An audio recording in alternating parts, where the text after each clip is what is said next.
বাউফলের উন্নয়ন কার্যক্রমে যদি 500 টাকা এখানে পাওয়া যায়, একেবারে কমপক্ষে 500 টাকাও যদি কোথাও থেকে পাই, সেটা হিসাবে যুক্ত হবে। কার্যক্রম শেষ করে আয়নার মতো পরিষ্কার বাউফলবাসীর সামনে আমরা মাস শেষে, 3 মাস শেষে, 6 মাস শেষে, প্রয়োজনে কোনো কোনো ক্ষেত্রে ওই কাজ শেষ করতে যদি বছর লাগে, বছর শেষ করে আমরা ইনশাআল্লাহ আপনাদের সামনে কাজের আয় এবং ব্যয়ের স্বচ্ছ হিসাব আমরা আপনাদের কাছে তুলে ধরব। আসসালামু আলাইকুম ওয়া রাহমাতুল্লাহি ওয়া বারাকাতুহু। সম্মানিত উপস্থিত আমার প্রাণপ্রিয় বাউফলবাসী, আপনাদের প্রতি আন্তরিক কৃতজ্ঞতা জ্ঞাপন করছি এই কারণেও যে ঢাকা থেকে আপনারা বাউফলের ভাইয়েরা যখন বাসে করে, গাড়িতে করে, বিশেষভাবে লঞ্চে করে আপনারা যখন বাউফলের উদ্দেশ্যে রওনা দিয়েছেন, তখন বাউফলের আমাদের প্রতিযোগী প্রার্থী, প্রতিদ্বন্দ্বী প্রার্থী ধরে নিয়েছে ঢাকা থেকেই লঞ্চে যেভাবে আসতেছে তাতে বাউফলের বিজয় আর আটকানো যাবে না। এই বিজয় নিশ্চিত করার পিছনে মূল কারিগর হিসাবে আল্লাহ সুবহানাহু ওয়া তাআলার মেহেরবানি, তার দয়া।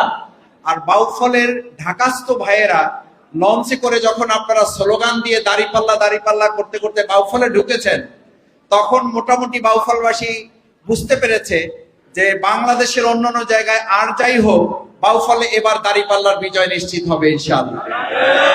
সবচেয়ে মজার ব্যাপার ছিল, আমাদের 2টা লঞ্চ দেওয়ার পাশাপাশি আমাদের প্রতিযোগী প্রার্থী উনিও নাকি একটা লঞ্চ দিয়েছিলেন। আমি কনফার্ম না, আমাকে বলা হয়েছে, আমি ভিডিওতেও দেখেছি যে উনিও একটা লঞ্চ দিয়েছিলেন।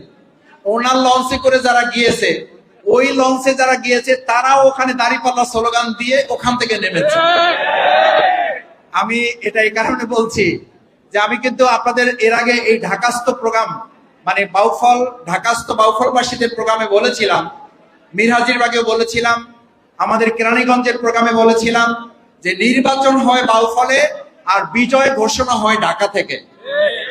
আলহামদুলিল্লাহ, যারা আজকে এখানে এসেছেন, আমি আমার ওয়াদা অনুযায়ী আপনাদের পক্ষ থেকে এবার আমরা বাউফলে কোনো ব্যক্তি বা দলকে এমপি বানাই নাই। যারা এমপি হয়েছেন তারা আমার সামনে বসা আছেন।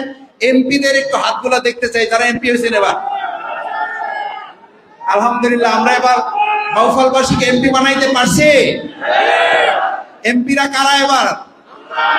একটু এমপির এবার দাঁড়ান তো, একটু দেখি এমপিরা। মাননীয় সংসদ সদস্যবৃন্দ, আমাদের এটা হলো বাউফলের জাতীয় সংসদ। বাউফলের জাতীয় সংসদের মাননীয় এমপি বৃন্দ যারা এখানে এসেছেন, আমার পক্ষ থেকে এই এমপিদেরকে আন্তরিক ধন্যবাদ এবং স্বাগত জানাচ্ছি যে এবার দেশ স্বাধীনের 53 বছর পর আমরা আমাদের বাউফলবাসীকে এমপির